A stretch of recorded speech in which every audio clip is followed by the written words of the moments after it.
జై గురుదేవదత్త శ్రీ గురుదత్త జై గురుదత్తమ్మ. కాషాయ వస్త్రం కరదండధారిణిం కమండలం పద్మకరేణ శంఖం చక్రం గదాభూషిత భూషణాఢ్యం శ్రీపాదరాజం శరణం ప్రపద్ది. ఈరోజు మన వీడియో భక్తితో ఆర్తిస్తే భగవంతుణ్ణి ప్రార్థిస్తే నిజంగా అనుకున్నవన్నీ జరిగిపోతాయా? అలా అందరూ అనుకుంటే నిజంగా జరిగిపోవాలి కదా అని మనకి ఎవరికైనా సందేహం వస్తుంది కదా. కానీ నిజం, ఆర్తితో భగవంతుణ్ణి సేవిస్తే తప్పకుండా మన కర్మలు ధ్వంసం అవుతాయి. జన్మ నుంచి తీసుకొచ్చాం కదా మన కర్మలంతా, సంచులుగా మోసుకొచ్చాం కదా. కాబట్టి ఆ సంచులంతా కర్మలు నీ యొక్క పారాయణంతో, నీ యొక్క సిద్ధమంగళ స్తోత్రంతో, నీ యొక్క దత్త సేవ చేసిన కర్మలన్నీ ధ్వంసం అవుతాయి అన్నమాట. ఇది మాత్రం కరెక్ట్. అంటే ఒకేసారి కర్మ ధ్వంసం అవుతుందా? కాదు. అది నీ ఆర్తి భక్తి తీవ్రత ఎంత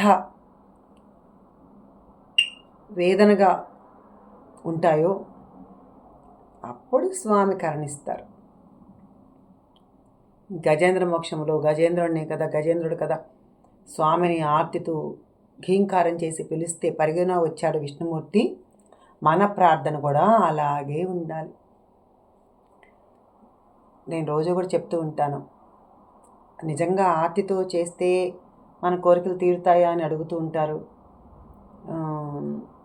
తర్వాత మా పిల్లకి ఎగ్జామ్ అమ్మా అని మెసేజ్ పెడుతూ ఉంటారు.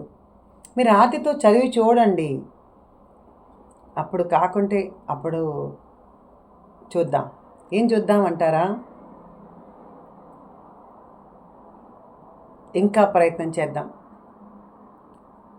కానీ మనం ఏమనుకుంటామంటే, అరే ఒక్కసారి చదివేస్తేనే పని అవ్వలేదు కదా, ఈరోజు చదివేస్తేనే పని అవ్వలేదు కదా, ఇంత భక్తితో ఉపవాసం ఉండి చేస్తే పని అవ్వలేదు కదా అని అనుకుంటారు.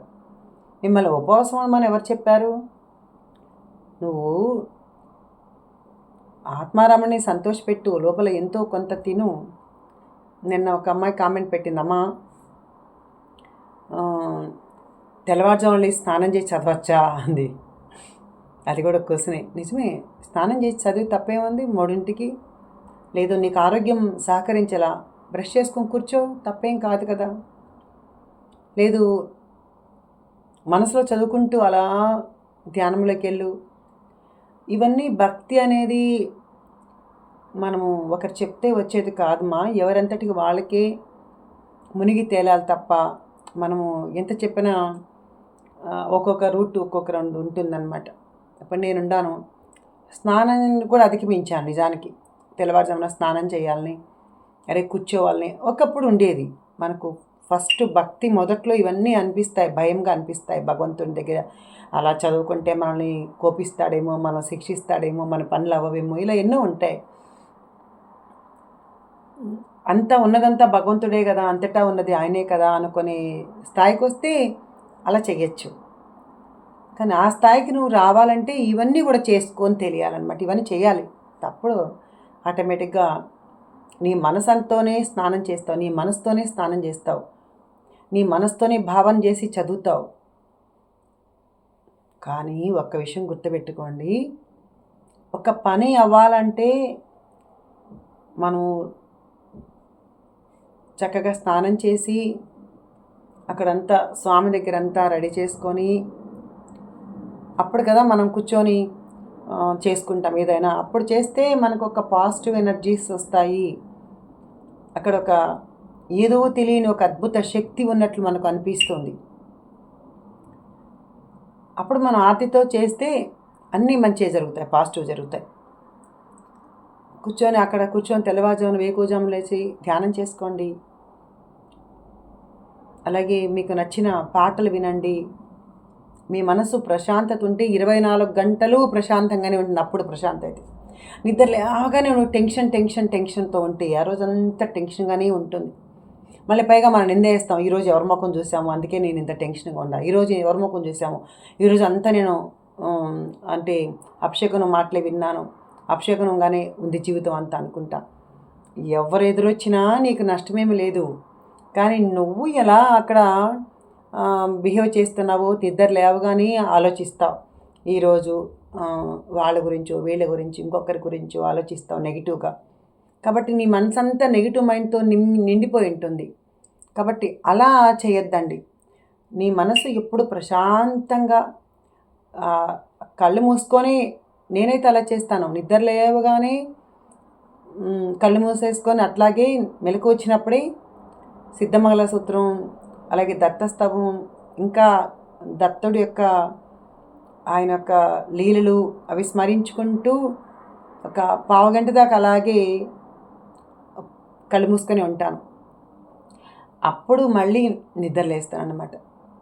అంటే నేను అక్కడ దీపం పెట్టలేదు, అక్కడ ఏమి స్నానం చేయలేదు, బ్రష్ కూడా చేసుకోవాలి. కానీ అక్కడ నేనేం చేశాను, మనసుతో చేశానన్నమాట. అది చాలు. ఆ రోజంతా నువ్వు పూజ చేసినా చేయకపోయినా పర్వాలేదు. అట్లని మానేస్తామా? నీకు కుదిరినప్పుడు లేస్తావు, స్నానం చేస్తావు, దీపారాధన చేస్తావు, ఇవన్నీ చేస్తావు. కానీ వేకువజామని నీ మనసులో ఒక పావుగంట సేపు నువ్వు లేవగానే స్మరించుకో. అంత అద్భుతాలు. అలాగే రాత్రి పడుకున్నప్పుడు కూడా పడుకునేసి వెంటనే గురకలు పెట్టేయడం కాదు. వెంటనే కళ్ళు మూసేసుకొని ప్రశాంతంగా స్వామిని స్మరిస్తూ స్వామి యొక్క స్తోత్రాలు చేసుకొని, ముందుగా ఏం చేయాలంటే స్వామికి స్తోత్రాలు చేయకముందే నువ్వు ఈరోజు ఏమేం చేశావో, అందరికీ ఏమేం చేశావు అంటే మంచి చేసావా, చెడు చేసావా, లేకుంటే ఎవరైనా పరుషంతో బాధ పెట్టావా, సంతోష పెట్టంటే ఇలాగే జీవించాలని, బాధ పెట్టంటే ఇంకొకసారి నేను ఇలా చేయకూడదని, ఇలా నీ మనసుకి ఎన్నో విషయాలు చెప్పుకుంటూ అప్పుడు స్తోత్రాలని పట్టించి అప్పుడు నిద్రలేకి జారుకుంటే మనకు స్వామి చక్కగా దర్శనాలు ఇస్తారు. మనము ఎంతసేపటికి ఏం చేస్తాము, ఈరోజు పిల్లల్ని కొట్టిండోదో లేదా ఇంట్లో పోట్లాడిండోదో ఎప్పుడు బాధలు, కష్టాలు, నష్టాలు తలుసుకుంటూ దుఃఖిస్తూ పడుకుంటాం. కానీ ఆ దుఃఖమే నీలో స్వప్నంగా మారుతుంది. కాబట్టి నీకు భయంకరమైన కళ్ళు కూడా వస్తూ ఉంటాయి. కాబట్టి నువ్వు ఎప్పుడు అక్కడ పాజిటివ్, నీ మైండ్కి పాజిటివ్ థింగ్స్ అప్లై చేస్తే అన్నీ పాజిటివ్గా జరుగుతాయి అన్నమాట. నా జీవితంలో నేను ఒక్కటే చెప్తాను మీ అందరికి కూడా, నేను మీ అందరికి కూడా చాలాసార్లు చెప్పున్నాను, మళ్ళీ కూడా చెప్తాను. ఎందుకంటే కొత్తగా వీడియోలు ఎవరికైనా వెళ్తాయి కదా, అందుకోసం చెప్తున్నాను. మీరు పాజిటివ్గా ఆలోచించండి, జీవితం అంత అద్భుతమే. ఇప్పుడు అలా కాకుండా నెగిటివ్ మైండ్ నేరో మైండ్ ఉండకూడదు. పాజిటివ్ మైండ్ బ్రాడ్ మైండ్ ఉండాలి. ఎట్లాగంటే అందరూ ఒక్కటే కదా, సమానమే కదా, ప్రతి జీవి ఇందులో సమానమే కదా. భగవంతుడికి సమానమైనప్పుడు నాకెందుకు అలా అనుకొని మీరందరూ చేస్తే అందరూ సమానంగానే కనపడతారు, అంత అద్భుతంగా కనపడతారు, అందరు బ్రాడ్ మెంటాలిటీ కనిపిస్తారు. కాబట్టి ఇలా చేసి చూడండి, మనకంతా చాలా మంచిగా ఎన్నో నిదర్శనాలు ఇచ్చి మన పనులన్నీ అవుతాయి. ఒక విడిపోయిన భార్యాభర్తలను కలిపింది సిద్ధమంగళ సూత్రం. నిజంగా ఎంత అద్భుతమో ఆ లీల. ఇంకా విడిపోయారు అనుకున్న స్థితిలో అందరు గ్రూప్లో వాళ్ళు ప్రేయర్ చేశారు. ఇంకా వాళ్ళు ఎంతో అద్భుతంగా వాళ్ళు గురుచేత పారాయణం చేసుకుంది ఆ తల్లి. ఈరోజు ఎంతో సంతోషంగా ఉంది. అంటే ఇక్కడ భగవంతుని మీద కేవలం నమ్మకం, విశ్వాసం, సిద్ధమంగళ సూత్రం మీద అమితమైన ప్రేమ ఉండి చేస్తే తప్పకుండా మన పనులు అవుతాయి. కాబట్టి మీరందరూ కూడా అలా చేసి చూడండి. మీ పనులు కాకుండా నన్ను అప్పుడు అడగండి.